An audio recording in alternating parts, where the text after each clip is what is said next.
Okay, everyone's found a seat. Thank you very much. Let me welcome to the panel Ambassador Mark Regev, a friend and former colleague who is currently the Israeli ambassador to London, to the United Kingdom. Let me also welcome Mr. Tony Kay, who is Deputy Head of Mission at the British Embassy in Tel Aviv. Welcome and thank you for joining us, Mr. Kay. Tim Marshall, who is an old friend, a journalist. You've all seen him, I'm sure, as a frequent analyst on world affairs for many, many years at Sky News and in many other places, and who these days writes fascinating books about all sorts of international geopolitical phenomena. And finally, James Serene, who is Chief Executive Officer of BICOM in London, an organization I have a soft spot for because I used to have his job.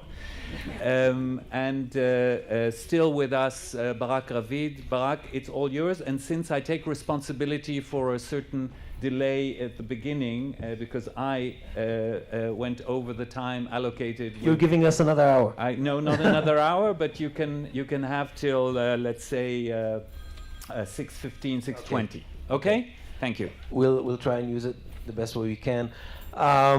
So thanks everybody for joining us on this panel, and for our audience, I urge you to check out Tony's socks. This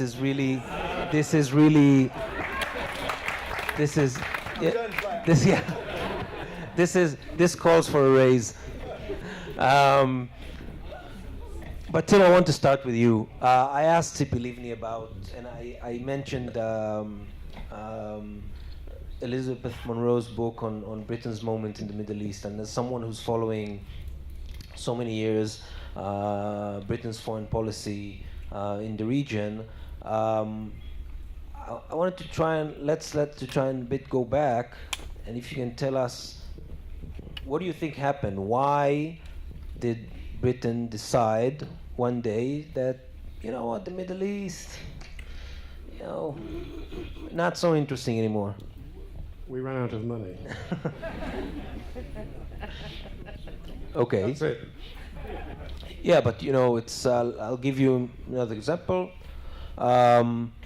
Sometimes you run out of money, so there's one thing to say, I'll cut back, and there's another thing to say, I'll just get out. Okay, and other countries in Europe, for example, France, said, we're not gonna, be as involved. Okay, they decided it 40 years before, okay, but they decided we're not going to be those involved. But there are certain issues that are important to us. Lebanon, afterwards Middle East peace.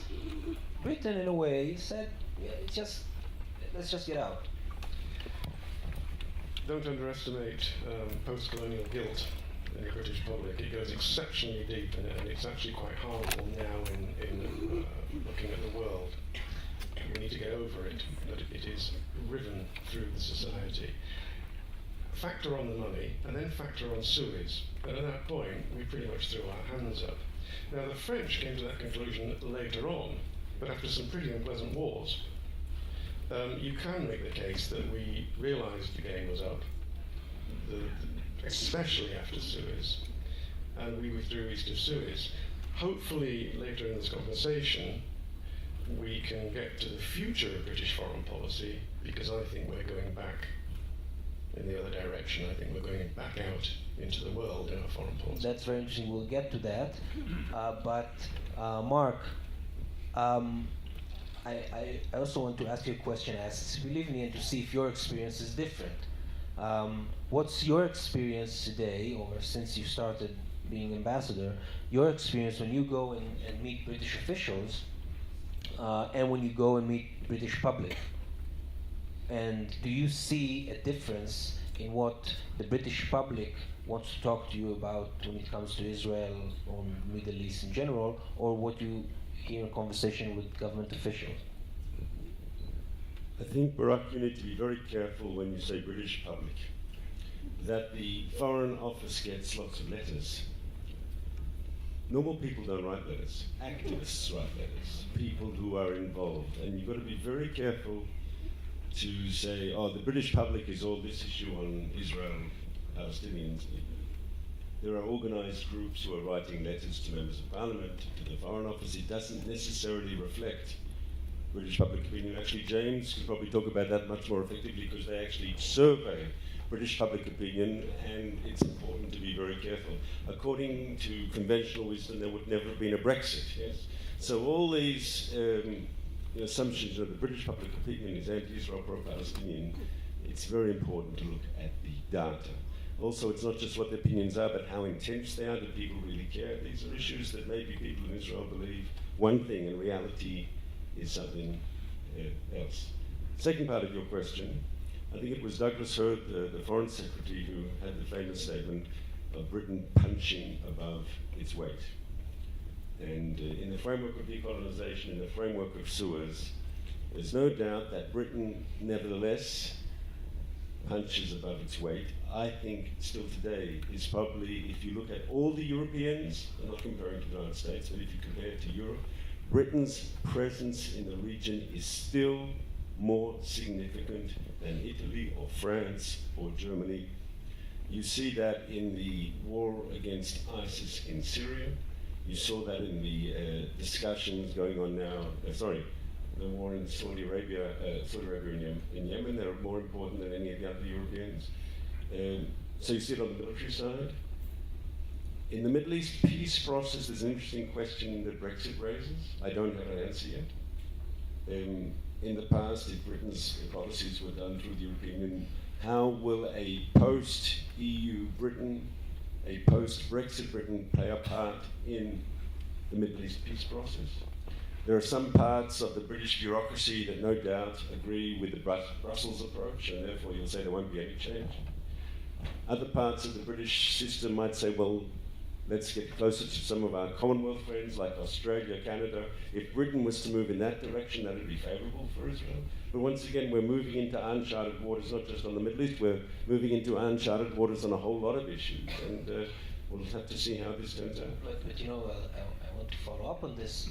In the same time that I was at the Foreign Office and I heard the story about the letters, I also, before that meeting, I met with the Middle East team. The Israel-Palestine team.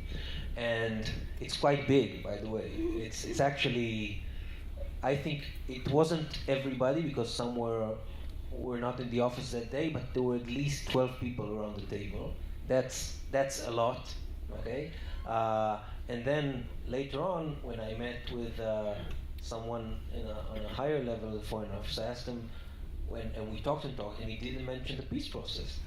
And I told him, but you got 12 people over there doing this.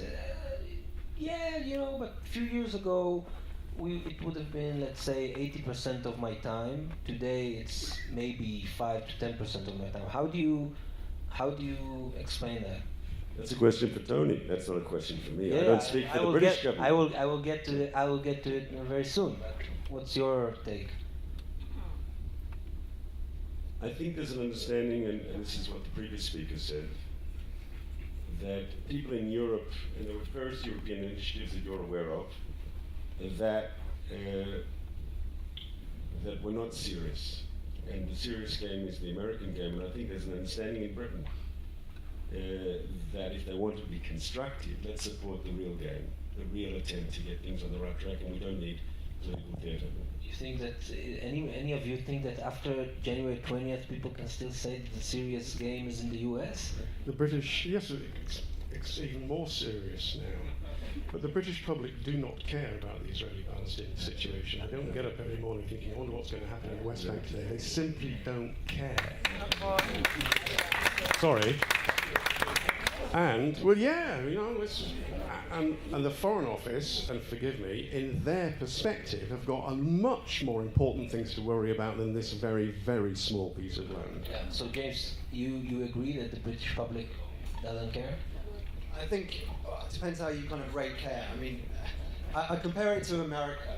Or you know what? Let's focus the question before. What do you see? What do you see in the polls? Well, I need to talk about America in order to explain it.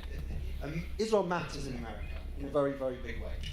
The American public care, it resonates with them, they identify with Israel as a pioneering democratic country. Also, it matters in America because America are going to be the ones that are going to be changing what happens between Israelis and Palestinians. And I think for those reasons in Britain, and by the way, the American polls, similar to what we do, will probably show 60 to 70% of people will support Israel. They'll feel genuine warmth towards Israel.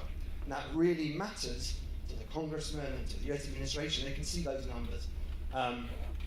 In Britain, you're probably looking at about 20% of people say they feel warm to the Israelis. Now, the interesting thing is 20% say they feel warm towards the Palestinians. So 60% don't care. Well, that's not entirely true. There are some people that feel quite cold in the middle, but essentially, yeah, they're indifferent. Now, when you start asking people about boycotts, actually you get to about 51% who oppose boycotts of Israel, which shows you there's a kind of soft 31 that won't say, yeah, I like Israel, I feel warm to Israel, but they will react against the idea of singling Israel out for a boycott. Last year, for the first time... And how many of those, if you change the question to boycott on settlement? Boycott on settlement gets more support than a general boycott. But what I should say as well, linked to this conference, we asked for the first time last year about the Balfour Declaration. And we gave people the text of the Balfour Declaration and said, do you support what Britain did in 1917, helping to create a Jewish homeland? And 43% said yes. So again, you've got this kind of 23% that are out there. So I don't, this whole idea that everyone's supporting BDS, they're absolutely not. It's a small minority. Like the anti-Semitism survey this week by the JPR in London, you find a 5% hardcore ISIS supporting or anti-Semites. You go up to about 12%, and you get your kind of far left or others who really want to vilify Israel. But really, we should feel confident that there is a decent amount of people in the UK, and I say we as in BICOM is on the cusp of the Britain-Israel relationship and want to see a closer relationship, we should feel confident that there is a lot of support there. And I think the British government reflects that. Just don't tell it to our Minister of Strategic Affairs, because then you'll have to close shop, and that's we don't want unemployment. But can I just answer also the first point, because I think it will take us into somewhere else. I think we're being a bit harsh with this idea that sort of Britain left the Middle East, and why did they leave so quickly? Let's look at what happened after the First World War. Britain, by the way, just before, was very, very involved in Egypt, was very involved in areas in the Gulf. But after the First World War, they were given a time-limited, a kind of caretaker role to look after Iraq and to look after Palestine. They weren't supposed to be there for 100 years. It was a time-limited role, and they were supposed to, like the League of Nations, all the League of Nations mandates, they were supposed to babysit these countries towards independence in the same way that France did with their mandates. So I think we're being a bit harsh if we say Britain left in that way, but I think also the rest of its involvement in the Gulf and Egypt and elsewhere was a general, like Tim said, it was a drawing back of Britain after the Second World War. It was very short of money, in a bit of a situation. But as somebody who worked in government as a senior civil servant, my last job I was working for the Deputy Prime Minister, we went on many, many trade delegations around the world. We visited all the BRICS and all the emerging economies, and we went on this big trade bonanza to basically say to people, we're sorry we left, but we really want to trade with you now. And that was at the time after the financial crisis. But it was the same in Latin America. I mean, everywhere we went, we got the same wonderful script from the Foreign Office that said, we used to build the railways, we used to do this, but now we're back. And it was the same, a wonderful thing that people like Tony would write. We're back. We want to trade with you. After Brexit, will that happen? Yeah. So Tony, first I have two questions. A, are you back? And B, how are the preparations for the lawsuit by the Palestinians on the Balfour Declarations going? Which I'll come to. But I just want to come back to this point about do Brits care about Israel and care about the peace process, the conflict with the Palestinians? I think there are a lot of Brits who care about and understand Israel, but they don't know it at this point, because when you look at the numbers of Brits who are consuming drugs, pharmaceuticals from Teva, who supply 1 in 5 of the drugs that are consumed by the National Health Service, when I think of the individuals who are benefiting from the science cooperation that the UK and Israel has going from strength to strength, when I think about the people employed by Rolls-Royce who are constructing the engines for the LL Dreamliners and so on and so forth, they do care about Israel, but they just don't know it. And that is a big part of what we do, and that is a big part of what keeps Ambassador Regev and ourselves at the embassy here busy. It's developing that relationship, which doesn't resonate with a large percentage of the British public. The people who do care about Israel, all too often in the UK, their view of Israel is defined by one issue, and it's defined by the peace process. And that's a challenge for the Israeli government, that's a challenge for Ambassador Regev to try and turn that perception. And ours as well is a shared challenge. Can I disagree? I disagree with one of the words you said. You said it's defined by the peace process. I would argue that the overwhelming majority of critical letters you get about Israel at the Foreign Office, and you're allowed to disagree, but my impression is they're not at all concerned about the peace process. They don't want Israel there in the first place.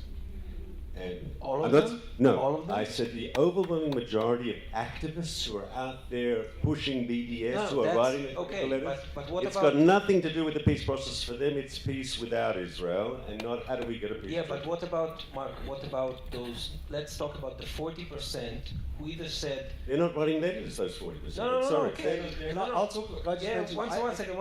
But, Mark, it's easy, okay, to focus on the bunch of crazies on the Al-Quds Day parades in London. That's easy.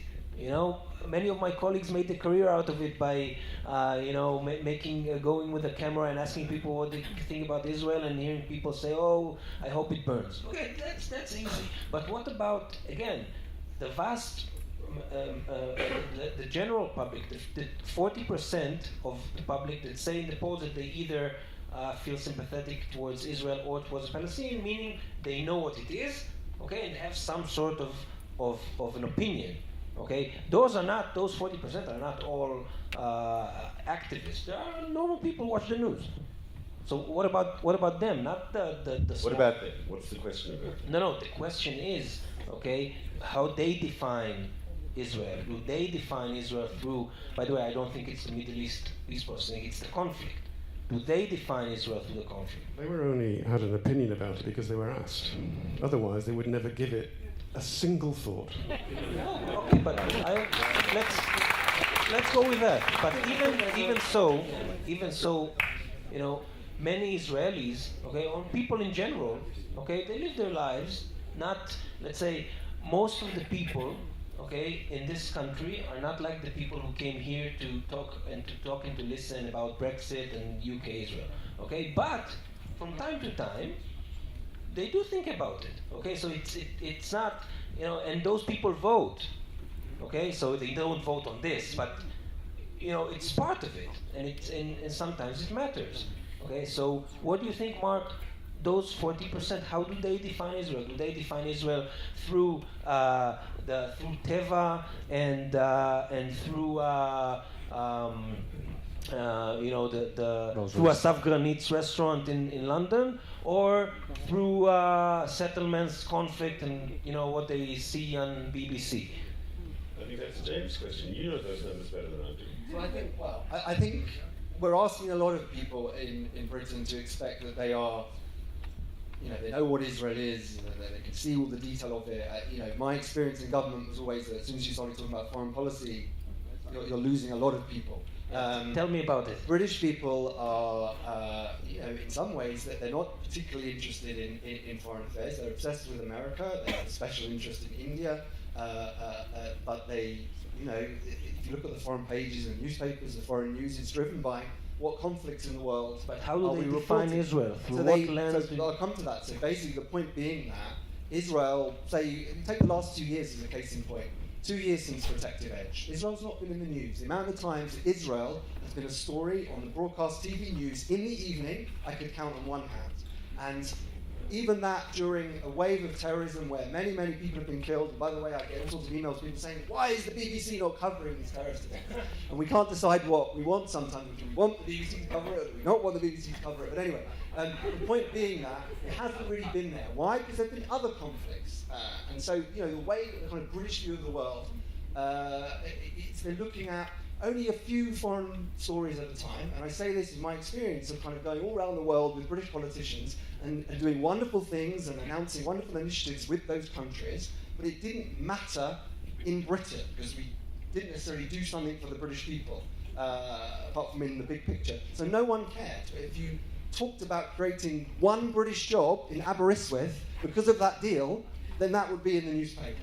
And so that's a lot of the way that, and I don't want to depress Tony because he's his whole career in the Foreign Office, but this is sometimes the reality. So I think sometimes, yes, when there is the conflict and the conflict's being reported, people will say, Israelis and Palestinians, I really want them to solve their conflict. And my final point, there's a graph that we have in BICOM which basically tracks public opinion, warmth towards Israel and the Palestinians going back since 2006. And the very interesting thing about that graph is that the Israeli colour and the Palestinian colour are exactly intertwined. So the warmth and the coldness towards them goes up and down together. They rise and fall together because when there's a conflict, people are pissed off with both of them, essentially. Because the point being, British people just want conflicts to end. I couldn't agree more. Tony, so again to the question, are you back? This really bears for me the advice that Ambassador you gave to me before I came to Israel about a year ago, which is never interrupt an Israeli when he's interrupting you. Really. Thank you. I would argue that we haven't left, but certainly through the prism of Brexit. We will see, I think, a more energetic and a more active foreign policy. The Foreign Secretary's been very clear with that. The Prime Minister's been very clear on that one. We are the only country in the world that contributes 2% of its GDP to defence spending, 0.7% for its international aid, membership of the Commonwealth, the G7, the G20, the OSCE, the Council of Europe, the UN Security Council, a permanent member of the Security Council. So none of that is going to go away. What that means for the UK and Israel, I think is all good news. I think this is an opportunity. Brexit is an opportunity. We've had really good discussions so far on what the post-Brexit trading relationship is going to be with Israel since the referendum in, 18 months ago now. Investment from Israel into the UK has gone up by 33%.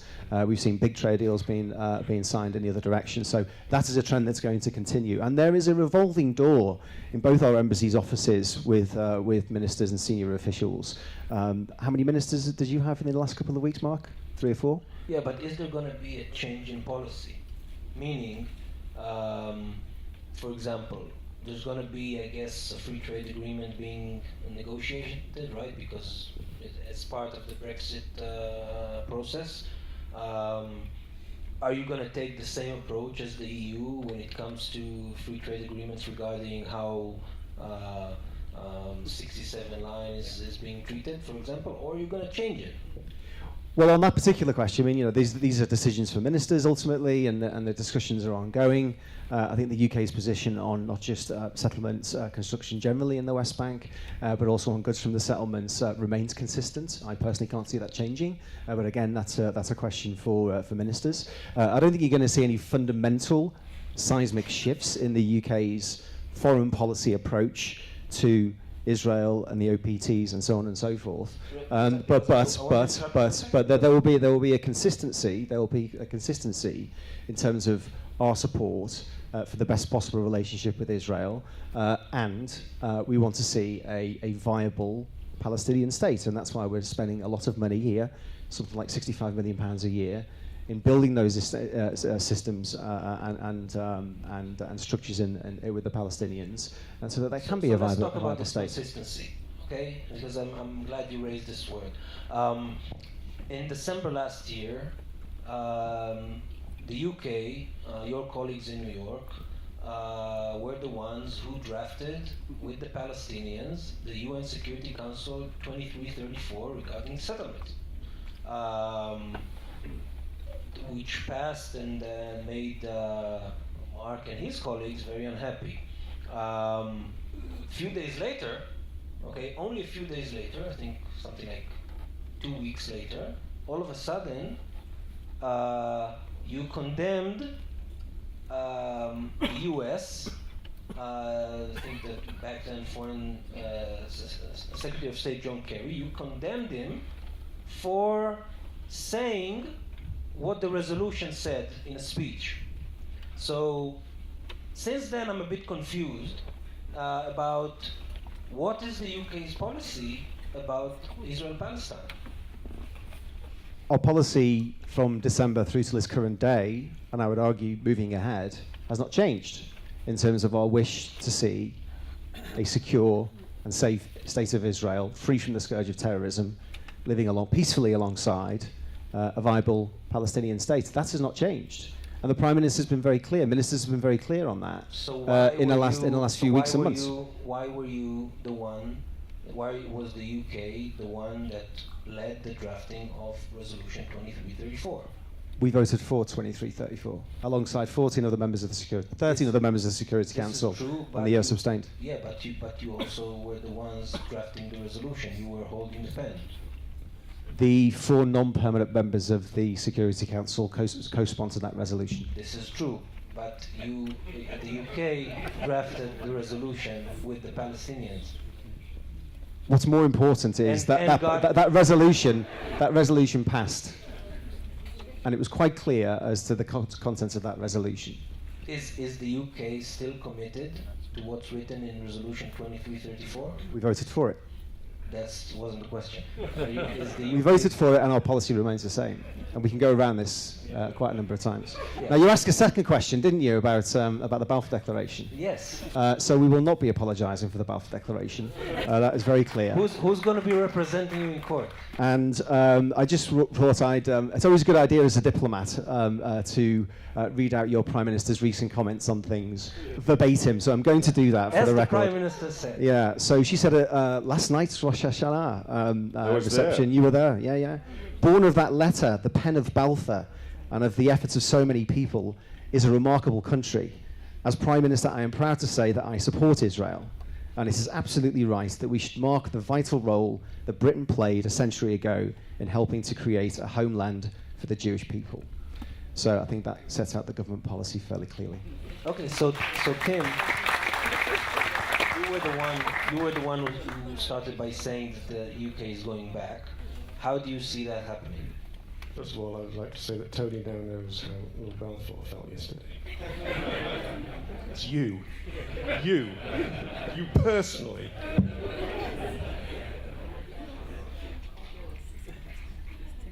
Balfour to Brexit, 1917, British was a power. It is no longer that power. Nevertheless, the narrative is of this failing state that is some sort of rain-washed island off the coast of this incredibly important area called the EU. This is an incredibly important area called the EU. Let me set out an argument, hopefully briefly. I'm a Remainer, but I am now a relaxed Remainer. We lost the argument, let's get on with it.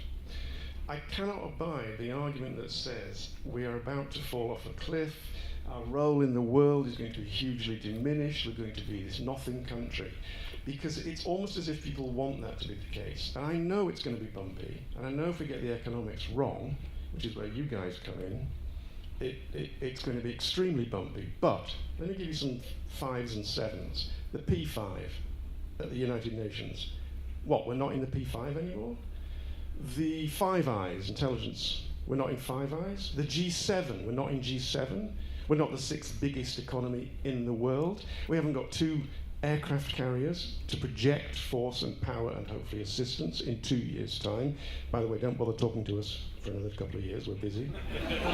Are we going to carry on being the 2nd biggest trading partner of Israel, one of the biggest trading partners of Germany, etc., etc., etc.? It's as if all this is just going to vanish in a puff of smoke in 2 years. No, but how do you see all of that manifest itself in a greater UK role in foreign policy in general in the Middle East? So the people that hate the fact that we're leaving and the Europeans need to understand that they are 9% of global world, going down to 9% of global world trade. We are eyeing up the rest of it in competition with everybody else. So if we are in the P5, the G7, the Five Eyes, the second most robust military power in NATO.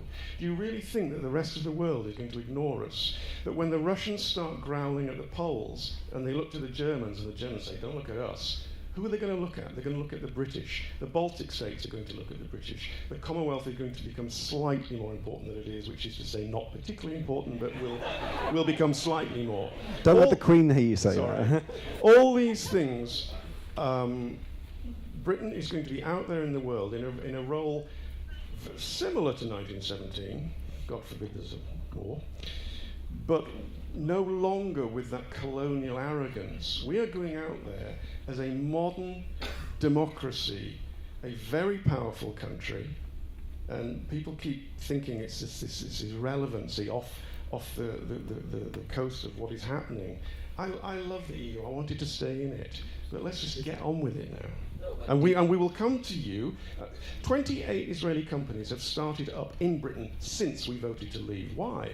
$7.5 billion is the trade between the two countries. That's not going to go away. So we are going to come back both economically with you in the startup nation and all the rest of it.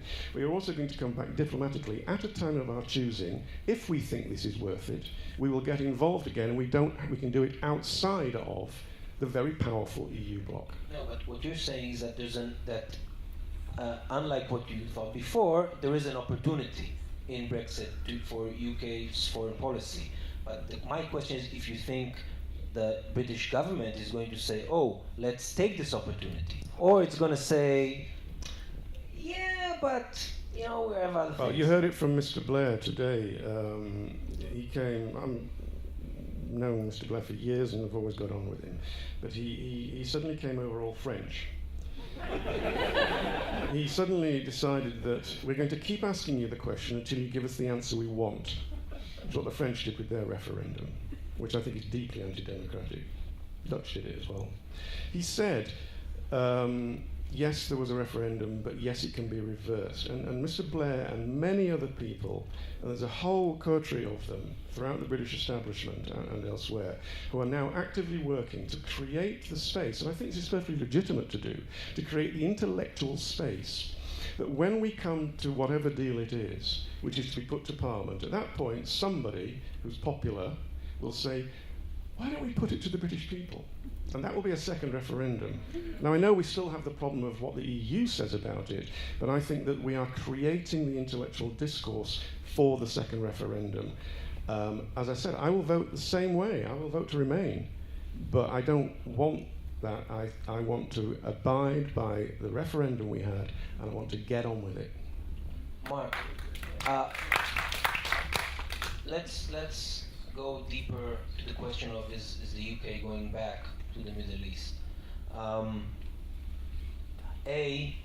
Does Israel want it to go back to the Middle East? And if it does, how? Israel and Britain today have a really good bilateral relationship, and you see that relationship manifested in many different ways. Tony correctly spoke about the trade and the Israeli companies. I mean, I've been twice this year to the London Stock Exchange, just as an example. Once when we offered an Israeli government bond, the biggest ever bond, 2.25 billion euros, the biggest ever bond we've given, and it was overscribed on the London Stock Exchange fourfold.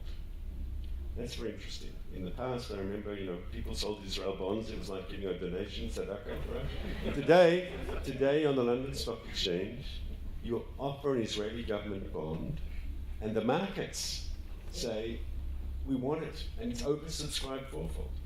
I was back, I think, in June at the Stock Exchange, another Israeli firm listed on the London Stock Exchange, and it was the 28th Israeli company to do so. So as we said correctly, the trade relationship is strong. Without going into details, the defense relationship is stronger and becoming even more so. It's a very positive dynamic there. And we have very good dialogue at the top. Prime Minister Netanyahu will be in London in November. That'll be his second visit to London this year. I can't tell you how many times they've spoken on the phone, the two prime ministers over the last few months. We have a good political dialogue.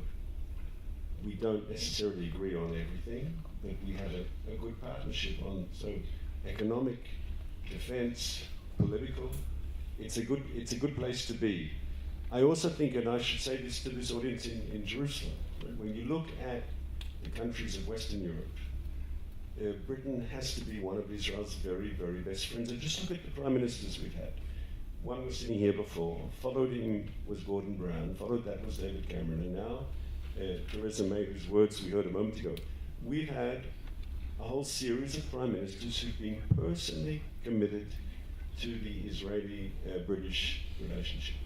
You can't say that about a lot of European countries. Yeah, but you know, Mark, so some would say if the bilateral relations are so great, maybe it's better off that the UK won't go back to the Middle East, because then it might create again differences, or it will turn to differences that, let's say, you're talking about in closed rooms in political dialogues. It will make them more public. It depends. What does going back to the Middle East mean? And I spoke about this in the first time you had me answering questions. I mean, Britain will make the choices it wants to make, and how Brexit affects that, no one knows. But Britain does kick above its weight. And as I said before, like we had some other leading Europeans over the last year, and you covered this in ours, were writing out all sorts of European initiatives. The British did not support that because they said the serious initiative is the one that deserves support. And so you saw a responsible British approach. And they supported the Security Council resolution because they thought that this was a serious initiative. We said publicly at the time that we were most disappointed. I think disappointed could even be an understatement, because you expect, you hope your friends will be with you when you need them. Right? That's the definition of a friend. You would never have seen the Russians allowing one of the Security Council resolution to pass against one of their friends. It would never happen. Never. I'm not sure you want to go that way. All right. You just compared Israel to Syria, and I'm not sure. Maybe not. But the principle is, like, we were disappointed and we said so. It wasn't a good day in the bilateral relationship between our countries. But I think it's important to look at the bigger picture as well. And as I say, I'll give you an example of something that we can all be proud of. And this came up before in your questioning before. Look, there were, President Abbas, right, called upon Britain to publicly apologize. The Palestinian foreign minister said, as you said, we will take Britain to the European Court of Justice in a legal case if Britain refuses to apologize. And Mrs. May has not only refused to apologize, she said, as Tony read out, we are proud of our role in the Balfour Declaration. And as I said, there's a lot that we can be very proud about the relationship between the two countries. But Tony, I want to go back to you. Again, in the post-Brexit era, I mean, do you think that when, again, going out of the EU, you will, the British public will be more interested in foreign policy or less interested? I mean, the fact that the UK is not part of let's say, a bigger organization, but it's more, let's say, more independent in the world, would it make the British people more interested, or would British people want their government to be more involved in foreign policy, or more involved in other places in the world, or it will create further, let's say, isolationist trends? I certainly don't think it will create any isolationist trends, because we are a population that likes to travel, and we've got deep diaspora links across the world, and I think that will maintain after Brexit.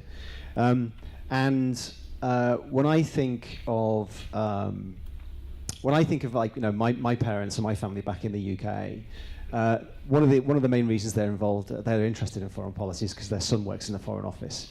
But generally, people don't have a day-to-day following of what's happening in the twists and turns in DPRK or anywhere else for that matter. what matters to them is the economy and education and schools and so on. So I think when it comes to the sort of the post-Brexit world, it's going to be what that world will feel like for the majority of British people that will drive people's opinion of Brexit and will drive people's opinion of the government of the day.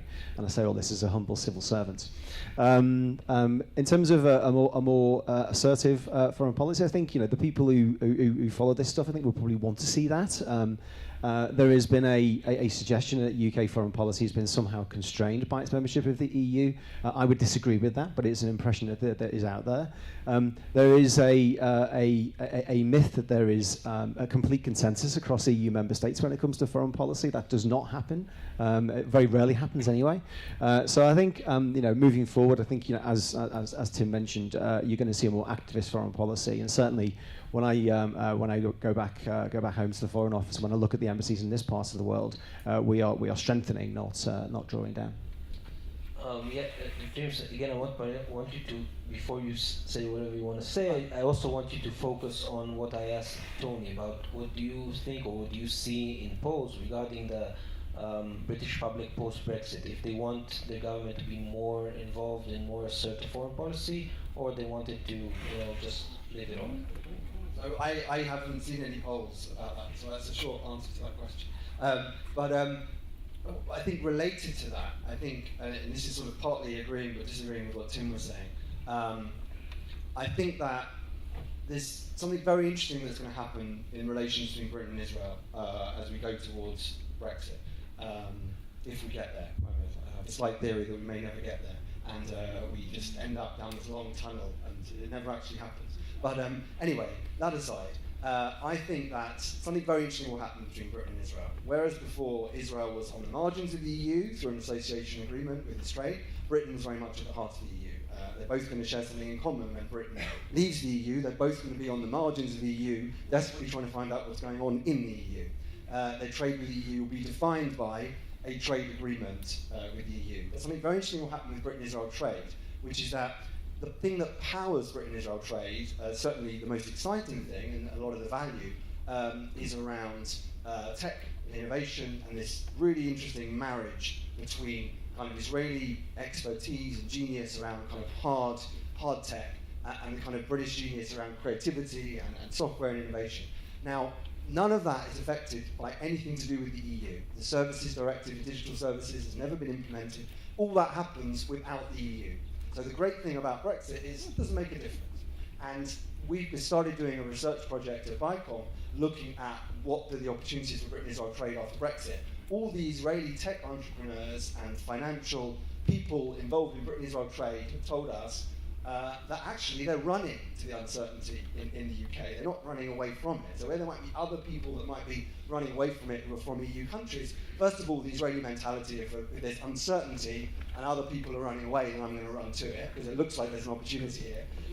And secondly, just for those reasons, that they're running to it. And I think that will have a very big impact in terms of the relationship. But I think really also to echo what Tim was saying, the military intelligence relationship and the meeting of minds and values is incredibly important. It really does drive the relationship. And to go back to what we were talking about at the beginning, which I think is very unfair about saying, is Britain back in the Middle East? Britain really is in the Middle East. I mean, certainly even in in Israel and the Palestinian Authority areas, Britain is probably the sort of second or third largest contributor of aid to the Palestinian Authority. It really makes a very significant contribution. And if it wants to, it really can get involved in making a difference on Israeli-Palestinian negotiations. Now the question is, where you are consumed day in, day out for the next 2-5 years on one policy and one policy alone of your kind of conflict with your neighbours in the EU, how on earth are you going to have time for this kind of nirvana that Tim is talking about, where all of a sudden we're going to strengthen our relations and increase all our trade with these countries that we had no problem trading with before when we were in the EU. So that's... Okay, so let me, before we, because we're running out of time, so let me ask each of you... We can't hear you.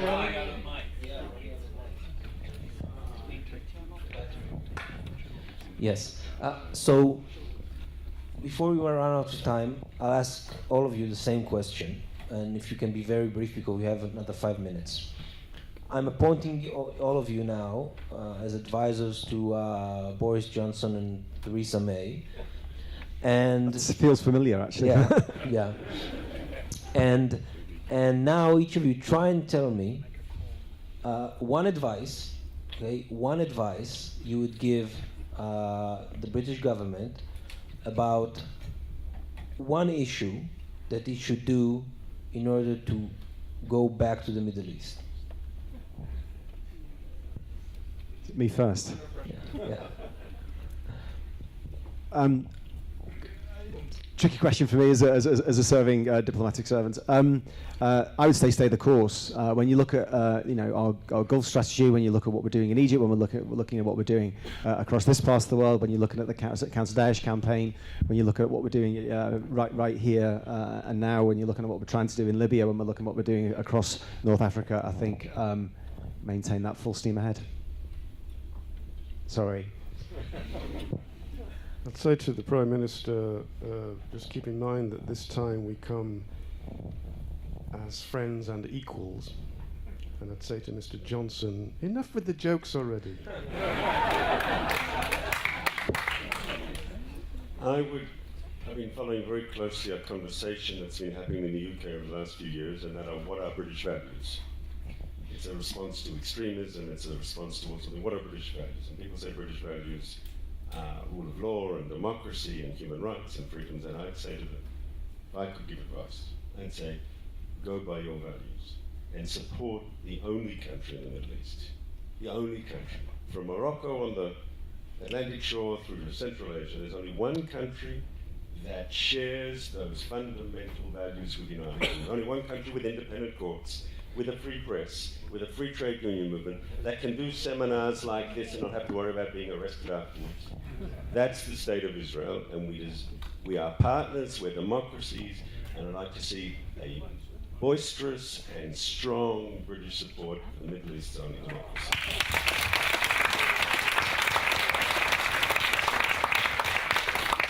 I think Theresa May spoke about this last year when she was at the Gulf Cooperation Council, and she said that she was very into kind of getting much closer with the Saudi and the Gulf countries. And I think for certainly Britain-Israel relations, that's really, really interesting, because whereas before that was a real fault line in relations between Britain and Israel, now it's a very fertile area of really interesting cooperation. Britain can really help with the things that we heard Tony Blair talking about before. I think if I had time, just before I left the room, I'd say should probably think about banning Hezbollah, making it a legal organisation in the UK. Thanks a lot to all of you, and thank our audience. Thank you very much, Ambassador Regev, Tony Kay, James Serene, Tim Marshall, and Barak